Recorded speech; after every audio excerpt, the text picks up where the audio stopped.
Oke, baik. Kita akan mulai segera perkuliahannya. Baik, saya buka terlebih dulu. Assalamualaikum warahmatullahi wabarakatuh. Selamat pagi kepada seluruh mahasiswa kelas basis data. Terima kasih atas kehadirannya teman-teman di dalam video recording online kali ini. Kita sudah masuk ke pertemuan ke-11 ya, jatuhnya seperti itu. Jadi ada beberapa hal yang saya ingin infokan juga kembali kepada teman-teman sehubungan dengan project ya, project UAS. Akan ada sedikit modifikasi ya jatuhnya nanti teman-teman akan lihat. Kemudian saya juga akan sedikit melakukan apa ya ibaratnya semacam introduction kepada teman-teman tentang aplikasi atau tools yang kalian akan gunakan untuk membuat ini ya project UAS-nya teman-teman. Oke, saya langsung saja ya untuk pertemuan kita hari ini. Pertemuan kita hari ini tidak terlalu gimana-gimana kok ya. Saya akan share screen kepada teman-teman. Jadi, yes, apa judulnya adalah instalasi SAMPP dan database gitu kan ya. Artinya begini, seperti yang saya sudah janjikan kepada teman-teman kan ya semuanya bahwa teman-teman nanti memang harus membuat project ya untuk UAS-nya gitu ya. Yang nanti dikumpulkannya pas waktu UAS. Jadi UAS nggak ada esai, nggak ada soal-soal pilihan ganda dan lain-lainnya. Namun teman-teman akan membuat project. Nah, gitu kan.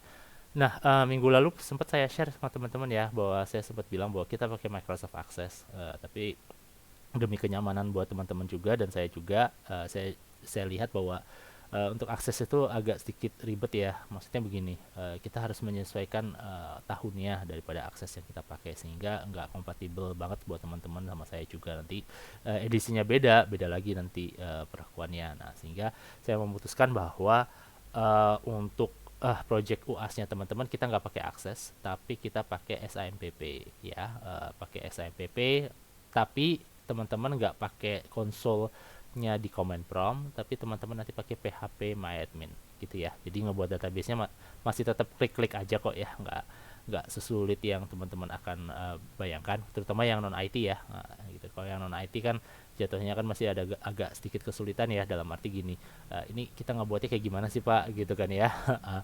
Kalau pakai command prompt apalagi mungkin teman-teman yang non IT akan sulit sekali gitu memahaminya gitu kan ya. Tapi kalau orang-orang yang IT base gitu udah paham lah PHP ini kayak gimana, is easy gitu ya jatuhnya seperti itu, very easy gitu. Ibaratnya malah kalau saya bandingkan lebih easy apa pakai PHP MyAdmin ketimbang pakai apa Microsoft Access gitu kan, karena Microsoft Access jelimet gitu kalau saya bilang ya buat teman-teman nanti takutnya malah nggak dapet esensi daripada pembelajarannya teman-teman gitu ya. Oke, nah ini perbedaannya seperti itu. Kalau untuk yang teori kita pakai base-nya adalah pembuatan database-nya pakai PHP MyAdmin gitu ya. Lalu untuk yang praktek kita nggak pakai PHP MyAdmin ya teman-teman ya. Teman-teman nggak pakai itu, kita langsung pakai command prompt gitu. Oke.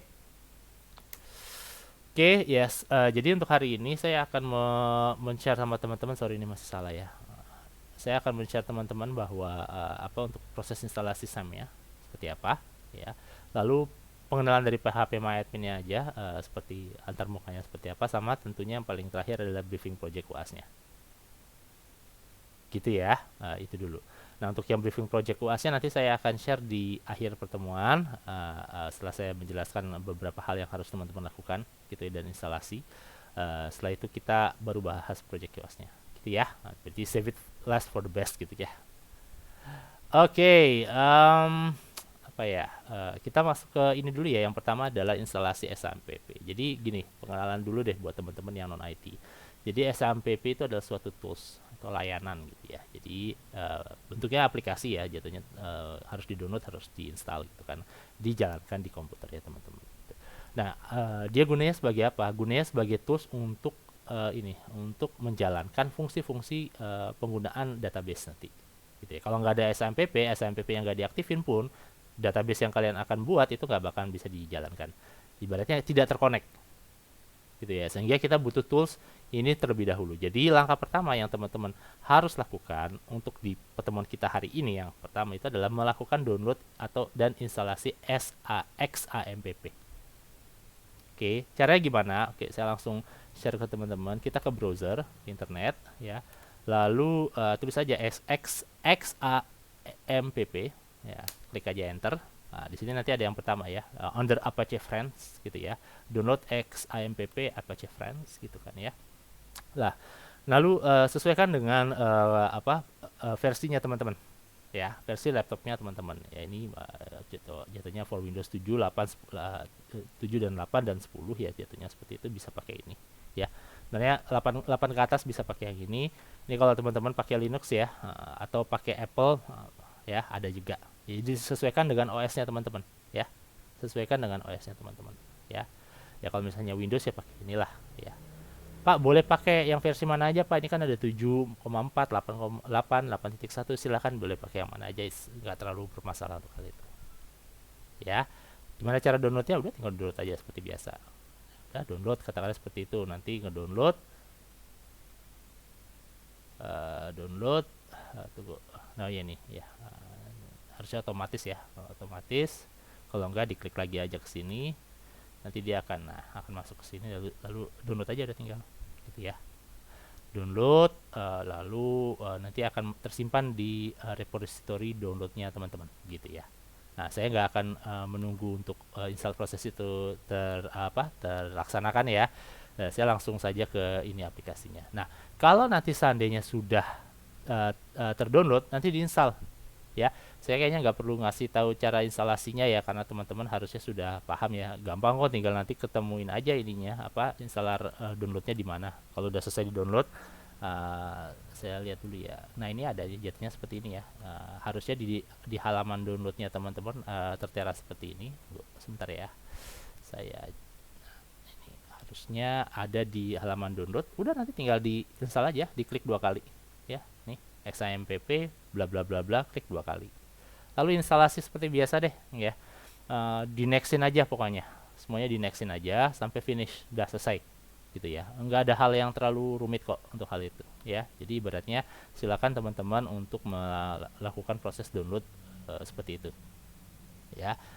Nah, nanti kalau XAMPP-nya sudah selesai terdownload, apa yang harus teman-teman lakukan? Sudah terinstall apalagi ya. Kalau sudah terinstalasi, nah yang kalian harus lakukan adalah merunning XAMPP-nya. Nah, untuk runningnya gimana caranya? Kalian lihat di search lagi ya, terus XAMPP. Kalau sudah terinstall, nanti teman-teman akan ada tulisan ini, XAMPP Control Panel gitu ya. XAMPP Control Panel, ini diklik ya. Ini bisa ada kalau seandainya XAMPP-nya teman-teman sudah terinstall gitu ya. Kalau belum terinstall, otomatis ini belum ada. Jadi pastikan dulu bahwa setelah kalian sudah download, lakukan instalasi. Setelah sudah dilakukan instalasi, baru kita jalankan ini. Nah, paling mudah saya sih gampangnya, enaknya nge-search aja XAMPP, terus nanti ada nih XAMPP Control Panel, klik 2 kali. Nah, nanti tunggu sebentar, sejenak, nanti akan muncul satu aplikasi yang sifatnya bentuknya kayak gini. Nah, XAMPP Control Panel gitu ya. Nah, apakah database yang saya akan mau kerjakan ini sudah bisa saya buat atau tidak? Belum ya. Jadi teman-teman masih belum bisa membuat database-nya. Why? Karena begini, layanan sudah terinstall, tapi layanannya belum dijalankan. Oke, nah ini ada banyak ya, ada Apache, SQL, FileZilla, Mercury, Tomcat. Nah, kalau untuk yang database sendiri, apa yang harus dijalankan? Yang harus dijalankan cuma 2, yaitu Apache. Di sini modulnya di start, klik start. Oke, nah kita lihat ya, kita lihat dulu. Oke, lalu MySQL kita start. Nah, tanda kalau dia sudah bisa dijalankan apa? Kalau sudah dijalankan, ini berubah warnanya menjadi hijau ya, kehijauan gitu ya. Sama di sini PID-nya ada tulisannya, sama portnya sudah ada tulisannya. Artinya kalau sudah seperti ini, XAMPP teman-teman sudah ready, phpMyAdmin teman-teman sudah ready. Oke, gitu ya. Jadi setiap kalian mau menjalankan aplikasi database teman-teman atau XAMPP-nya atau phpMyAdmin-nya, ini harus dipastikan nyala dulu. Kalau ini nggak nyala, otomatis nggak bisa kalian masuk ke database-nya. Gitu ya. Oke, nah Pak, apakah setiap saya nyalain komputer nanti harus ini dilakukan stepnya? Iya. Ketika kalian matiin laptopnya teman-teman atau komputernya teman-teman, ini otomatis akan mati. Sehingga ketika kalian nyalain lagi laptopnya teman-teman, kalian harus lakukan menjalankan XAMPP control panelnya dulu, di start dulu. Kalau enggak dia otomatis nggak akan tersambung ke database ya teman-teman. Oke, nah nanti buat teman-teman yang non IT, kalau misalnya ada problem atau kesulitan, nanti teman-teman bisa tanya ke teman-teman yang ada di IT ya. Ya gimana kurang lebihnya, pasti mereka paham kok udah. Ya, ini karena ini easy ya. Ini saya coba menjabarkan nih teman-teman yang non IT nih ya. Nah, kalau yang IT udah tau lah, inilah easy lah, too much too easy lah ini ya. Gitu. Tapi yang non IT mudah-mudahan ini teman-teman bisa ini ya paham ya bahwa kurang lebihnya kayak gini bentuknya. Oke. Oke ya. Nah, ini statusnya sudah running ibaratnya seperti itu. Nah, gimana caranya kita ngetes bahwa ini sudah running atau enggak? Kita masuk ke browser apapun lah. Saya pakai Chrome, kita pakai browser, kita tulis localhost. Nah, tulisannya begini, localhost. Kita lihat. Nah, jika dashboardnya teman-teman sudah menunjukkan seperti ini, artinya XAMPP teman-teman sudah bisa dijalankan. Oke, kita tes ya. Ya, sudah bisa dijalankan. Kalau seandainya ini kita stop gitu ya. Ini dalam keadaan gini, kalian nge-running laptopnya teman-teman sampai jadi, tapi ini layanannya nggak dijalankan, apa yang terjadi? Kita coba ya. Localhost. Nah, nggak bisa karena layanannya belum dijalankan gitu. Jadi sehingga penting sekali kalau teman-teman harus menjalankan ini dua hal ini. Oke. Oke ya. Sip. Nah, ini jalan. Oke, good. Itu langkah pertama untuk kita menjalankan layanannya. Kita menghubungkan layanannya dari XAMPP ke browsernya kita. Berarti kayak gitu. Apakah ini sudah masuk ke dalam utak-atik database-nya belum? Ya, XAMPP ini balik lagi, ini adalah sebagai media buat teman-teman nanti untuk menjalankan ya, menjalankan aplikasinya teman-teman gitu ya. Oke, nah kalau untuk ke database-nya apa yang kalian harus lakukan? Nah, ini kita tambahkan di sini adalah gini, localhost php my admin. Nah, gitu ya. php my admin. Kita enter. Jadi localhost /php my admin. Lalu nanti akan kemana? Nah, kita lihat. Nah, otomatis nanti kita baru masuk ini ke dalam pengelolaan database. Nah, gitu ya. Jadi ini much more easier gitu loh kalau menurut saya buat teman-teman. Ketimbang kalau nanti kalian pakai Microsoft Access, ini sangat dan amat lebih mudah buat teman-teman menurut saya. Gitu ya. Oke, nah sekarang saya ingin share ke teman-teman gimana dashboard daripada apa aja sih yang ada di sini. Jadi ini merupakan tampilan awal daripada PHP My Admin. Gitu ya. Jadi ini merupakan konfigurasi halamannya, dashboardnya, database-nya teman-teman lah semuanya di sini. Jadi ibaratnya ini yang kalian bisa lihat kayak misalnya settingannya di sini apa aja gitu kan ya. Lalu database servernya ini apa aja. Ini lebih banyak keterangan-keterangan daripada servernya teman-teman. Ya kebetulan localhost ya. Nah, jadi ibaratnya teman-teman ini sebenarnya udah masuk ke server gitu. Walaupun servernya lokal. Nah, lokal itu adalah servernya hanya dijalankan di komputernya teman-teman. Dia nggak bisa jalanin di PC yang teman yang lainnya gitu loh. Jadi saran saya buat nanti, karena tugasnya saya ubah, bukan tugas pribadi, tapi tugasnya adalah kelompok nanti ya. Untuk yang UAS-nya itu nanti kelompok ya. Jadi teman-teman senang itu nanti ya kelompok. Jadi pastikan nanti kalau teman-teman ada satu laptop yang dipakai buat pengerjaannya. Gitu ya. Kalau untuk yang IT mah ngertilah cara ngebuatnya kayak gimana. Tapi yang non IT, saya sarankan di satu orang aja. Jadi siapa yang megang, gitu ya. Siapa yang megang, lalu nanti ngerjainnya bareng-bareng, gitu ya. Entah itu bisa ketemuan kayak, entah bisa lewat Google Meet kayak atau Zoom kayak, silakan gitu. Tapi satu aja yang megang. Karena apa? Nanti kalian akan kesulitan kalau masing-masing yang buat gitu ya. Lebih baik di satu orang aja, gitu ya. Itu saran saya ya. Kalau untuk yang IT base mah udah ngerti lah caranya gimana, udah paham lah. Tapi kalau yang non IT, saya sangat menyarankan hal itu. Oke, nah itu tadi udah ya dijelaskan itu seperti itu. Nah ini yang di kiri, ini kira-kira hierarki daripada apaan aja sih database yang ada yang sudah dibuat dan ada. Nah ini kurang lebihnya. Ini ibaratnya di komputer saya, di dalam lokal hostnya saya, kurang lebih ini yang ada database-databasenya. Nah, gitu ya. Ini kurang lebih yang ada, ya. Ya, kalau belum ada, kalau masih kosong, ini nanti ada beberapa skema yang ada kayak misal database scheme gitu. Tolong jangan di delete.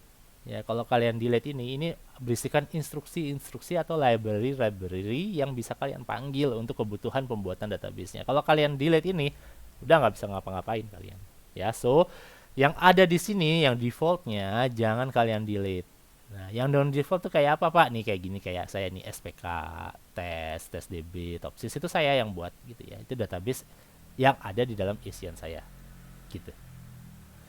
Oke, nah ini apa? Ini menu-menu lah, jatuhnya seperti itu, yang bisa dipakai untuk modifikasi apapun yang ada di dalam server kita. Ya, kalau ini otomatis database ya, kita mau ngelihat isi database, klik database, nah tuh database tuh banyak kan ya, DB Perpus, DB Sipendik, DB Trilogi, kok saya ya.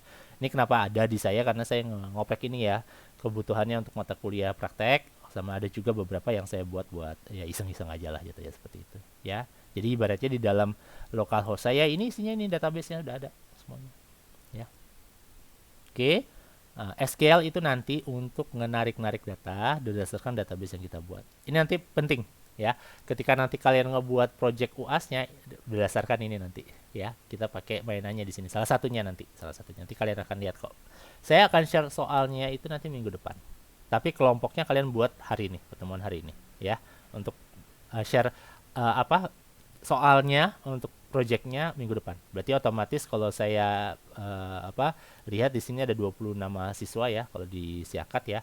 Saya bagi 4 ya, satu kelompok itu 4 orang maksimal ya. Otomatis kurang lebih akan ada sekitar 6 kelompok ya, kurang lebihnya. Pak, nanti kalau misalnya ada yang lebih dari kelompoknya, ada 5 orang, boleh Pak, boleh. Satu aja penambahannya, 5 orang aja ya. Gitu. Oke. Nanti saya share deh sama teman-teman ya. Oke, itu SQL ya.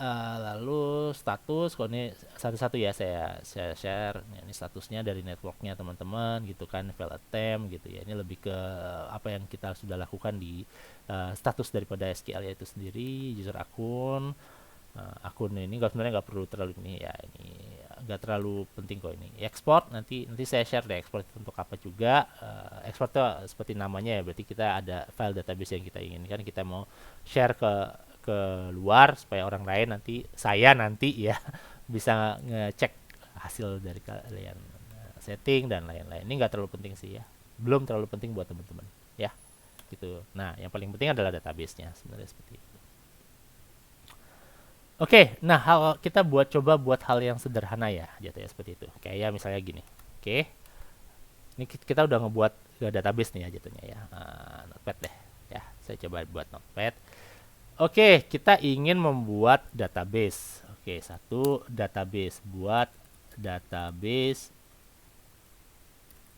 dengan nama apa kira-kira ya? DB Trilogi udah dipakai. DB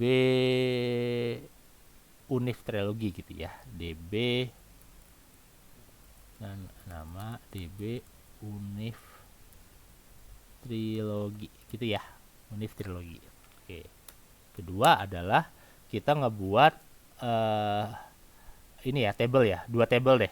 Di sini saya buat 1 table aja deh buat teman-teman ya, 1 table. 2 deh buat contoh ya.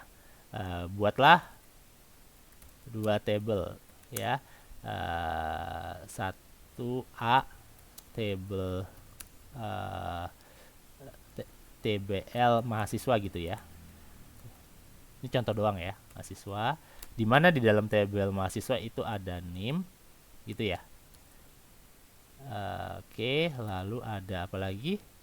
Ada nama, lalu ada apa lagi? Ada alamat, lalu ada jurusan gitu ya contohnya ya. Ini contoh doang ya. Lalu B TBL dosen gitu ya, contohnya kayak gitu aja ya. Dosen gitu ya. Berarti ada NIDN, nama dosen,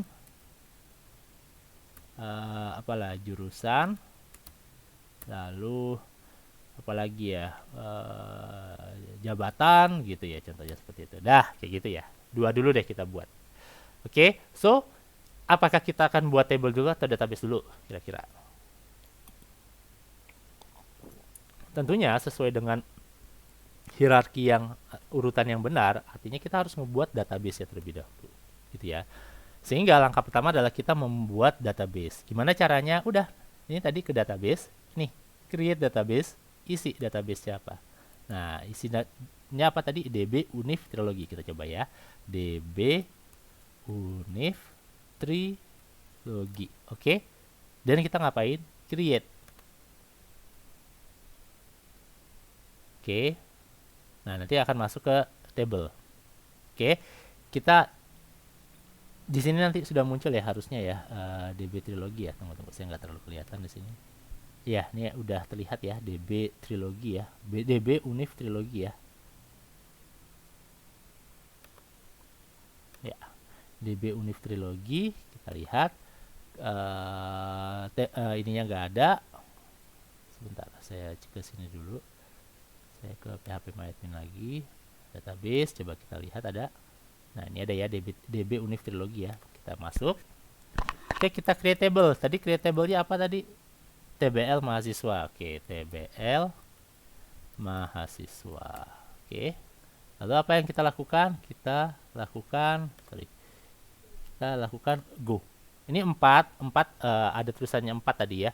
4 itu untuk jumlah fieldnya berapa yang ada gitu ya. Kalau cuma ada 3 atau 4 silakan. Nanti bisa ditambahin juga sih, nggak ada masalah, atau dikurang juga.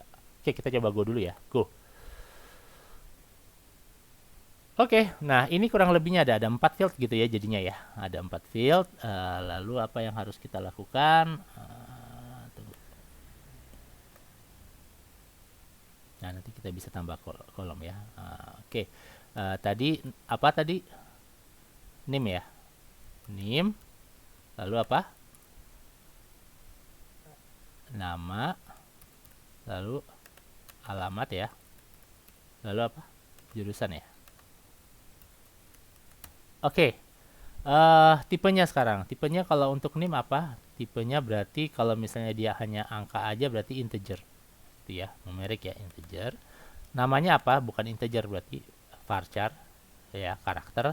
Alamat itu varchar, karakter juga. Jurusan itu apa? Varchar, karakter aja. Panjangnya berapa? Oke, kalau name katakanlah 8 gitu. Nama itu 25 katakanlah. Panjangnya ini ya, karakternya 50 katakanlah. Jurusan 25 deh, katakanlah seperti itu. Oke, untuk yang name ini yang teman-teman harus kasih itu di sini di sisi null indexnya ya. Pastikan bahwa untuk yang pertama yang jadi primary key itu adalah unique gitunya. Berarti name kan berarti unique ya, tidak mungkin ada name yang sama. Artinya di sini kalian pilih adalah unique. Oke, tulis name, lalu otomatis di sini kita kasih go. Oke, sudah. Kalau sudah selesai, apa yang kita harus lakukan? Yang sudah kita lakukan ini, klik save. Apa yang terjadi? Tabel mahasiswa sudah tercreate. Nah, ya, name, nama, alamat, dan jurusan. Oke. Oke, kita buat table baru lagi. Gimana caranya? Buat table baru lagi berarti kita new di sini nih, ada new. Bisa banyak secara sih, bisa pakai ini atau nanti ke database lagi terus nanti buat table dan nih create table nih jatuhnya. Bisa juga kayak gitu juga. Oke. Oke. Dari sini aja deh jatuhnya. Ini berarti table dosen berapa urusan ininya? 4 ya, berarti 1 2 3 4. Oke, berarti cocok ya. Nomor kolomnya 4. Oke. Berarti ini TBL dosen. Gitu ya. Go. Oke, apa ini NIDN ya, nomor induk dosen nasional. Lalu ini nama dosen ya. Oke, lalu ini apa? Tadi apa? Jurusan sama jabatan ya. Dan jabatan. Oke. Misalnya di sini adalah berarti NIDN ya. NIDN kasih 10 berarti integer tetap. Sorry. Lalu nama dosen varchar, jurusan varchar, jabatan varchar juga. Oke, ini 10 kita kasih. Nama dosen 25 deh ya. Jurusan 50. Jurusan kasih 25 aja. Jabatan 25 aja juga. Udah. Nah, ini yang jadi primary key-nya siapa? Yang jadi primary key-nya adalah NIDN udah pasti. Oke, NIDN dan go. Sudah? Berarti kita save. Dah, jadilah dua table. Nah, nih di sebelah kiri nih ya, di bawahnya DB Trilogy Univ ada table dosen yang seperti ini, sama ada table mahasiswa yang seperti ini, gitu ya. Oke, dan oke. Oh ya, enggak. Oke, now kita ke mana? Kalau sudah seperti ini, coba kita ke struktur dulu ya. Saya mau cek lagi dulu. Oke, ini struktur udah seperti ini. Nah, ini apa table strukturnya ya, yang tadi di table mahasiswa ini seperti ini. Kalau struktur ini, jadi kalau mau nanti teman-teman mau ganti-ganti tipe data, ini di sini aja. Jadi tinggal change ya, contoh ya. Ini name, change, lalu ganti nanti apanya yang perlu diganti. Gitu. Oke. Ini ganti kan, nah itu ada di nama, di change apa kayak namanya kayak lengthnya kayak silakan ya, gitu. Lalu apalagi oke. Nah, otomatis ini kan datanya masih kosong ya, berarti ya table dosen sama table mahasiswa itu masih kosong, artinya kita harus memasukkan apa isi datanya. Oke, kita coba dari yang table mahasiswa aja dulu ya. Nah, gimana caranya? Caranya adalah kita memasukkan dengan menggunakan insert di sini. Ya, di sini ada menu insert ya. Pastikan ini udah di table mahasiswa nih, udah diklik table mahasiswa, lalu insert di sini. Nah, udah. Oke, ini nggak usah, ini kan udah integer ya. Oke, NIM-nya berapa? Katakanlah saya pakai yang saya ya, 50404 ini NIM S1 saya. Oke, nama Budi Arifitama gitu ya, contohnya seperti itu. Lalu ini alamat Jalan apa ya, Burung, berarti kayak gitu ya. Jurusannya adalah Teknik Informatika, contohnya seperti itu. Oke, lalu apa yang kita harus lakukan? Udah, go, klik go, sekali aja. Nah, one row inserted, artinya satu data sudah muncul. Oke, kita coba ke table mahasiswa. Oke, nah ada satu nama di sini, namanya udah masuk ya, udah masuk. Oke, kita coba satu lagi ya, secara acak deh pokoknya ya, sembarang aja kalau nih ya, Dani gitu ibaratnya ya. Ini jalan Gajah gitu ya. Ini sistem informasi deh, coba ya. Go gitu dulu. Jadi ada dua yang di TI, ada satu yang di itu ya. Kita coba aja kayak gitu dulu. Oke. Ini 146 deh pokoknya ya. Lalu nama Dodi gitu ya. Jalan Kucing gitu ya. Lalu jurusannya adalah Teknik Informatika juga. Udah, kita go. Ini cuma mau nyoba ngetes doang kok ya. Oke, nah apakah di tabel mahasiswa sudah masuk semua database-nya? Ada. Nah, ini buat teman-teman nih kayak gini jadinya ya. Jadi yang namanya basis data tuh seperti ini. Jadi kita ngebuat hal yang database seperti ini, kita buat seperti ini, lalu data-datanya kita masukin. Easy nggak jadinya? Easy. Jadi ibaratnya kita bisa mencari apapun yang kita mau cari di sini, gitu. Oke? Nah, ini udah masuk ceritanya ya, udah masuk ceritanya. Nah, apa yang kita akan harus lakukan gitu untuk ngecek bahwa ini bisa berjalan atau enggak? Sebenarnya ini nanti minggu depan sih. Maaf, itu apa itu ada suara. Oke. Nanti teman-teman bisa ngecek sendiri ya, bisa ngelihat sendiri. Contohnya begini. Kita bisa menggunakan search, tapi ini minggu depan sih sebenarnya ya. Nanti kita akan bermain dengan query nanti ya. Kita coba search gitu ya. Sorry, SQL, maaf. SQL. Lalu nih gini ya, perintah yang pertama ingat, 2 minggu yang lalu saya sudah sedikit singgung teman-teman ya, minggu lalu malah sebenarnya ya, untuk gimana cari data di dalam database yang kita buat, dan kita pakai select ya. Nah, ini artinya apa? Select from table mahasiswa. Kalau misalnya cuma table mahasiswa doang, artinya kalau cuma gini aja, artinya kalau misalnya kita go kan, artinya semua data nih showing 0 muncul, betul ya? Oke, kita balik lagi ke sini. Gimana kalau gini? Ada kondisinya. Ada kondisinya seperti ini. Select bintang from table mahasiswa where. Nah, kita tambahkan nih. Where apa ya ibaratnya ya? Where daftar jurusan ya. Juru ini jurusan atau apa? Adanya apa aja sih? Saya mau lihat. Ini saya ada problem di ininya soalnya. Oke, jurusan ya. Jurusan sama dengan, nah kita iniin apa, contoh teknik informatika aja deh, gitu ya. Ini kita coba bermain-main sama query nih untuk lihat apakah jalan atau enggak. Showing row, nah yang muncul teknik informatika aja, enak kan? Nah iya kayak gitu ya. Jadi secara nggak langsung teman-teman udah ngebuat database di sini, lalu teman-teman sudah bisa melakukan beberapa operasi SQL di sini. Ya, nah contoh lagi ya, katakanlah saya nggak mau yang teknik informatika, saya mau nampilin yang sistem informasi aja gitu ya, where jurusan dengan sistem informasi. Oke, kita go, muncul nggak? Nah muncul, cuman yang sistem informasi aja datanya. Nah gitu ya. Oke, easy ya, easy, gampang lah gitu ya.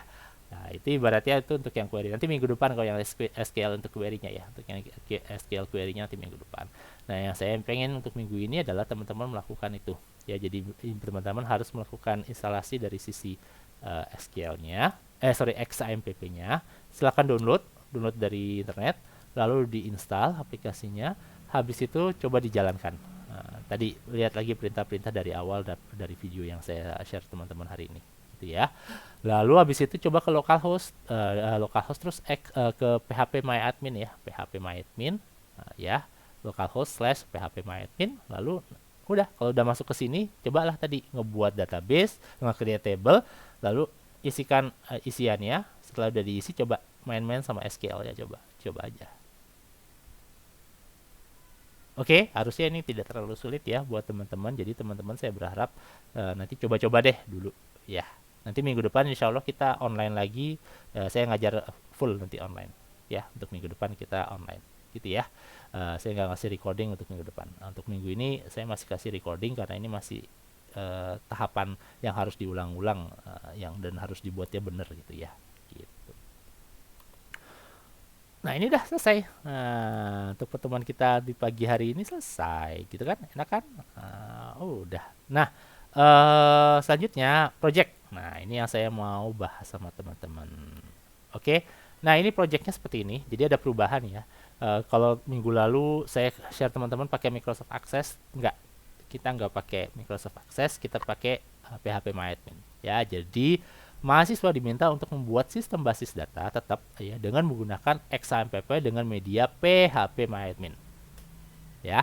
Di mana kasus yang diangkat adalah berdasarkan topik yang saya buat. Ya. Berdasarkan database yang telah dibuat, mahasiswa wajib tetap membuat makalah tetap. Nah, nanti makalahnya saya share minggu depan template-nya kayak apa. Easy kok sebenarnya kok ya. Jadi itu tetap berdasarkan step by step dari pembuatan aplikasi soal yang saya kasih nanti ya. So nanti di project UAS ada 2 file yang akan kumpulkan. Yang pertama adalah makalah, yang kedua adalah file database-nya.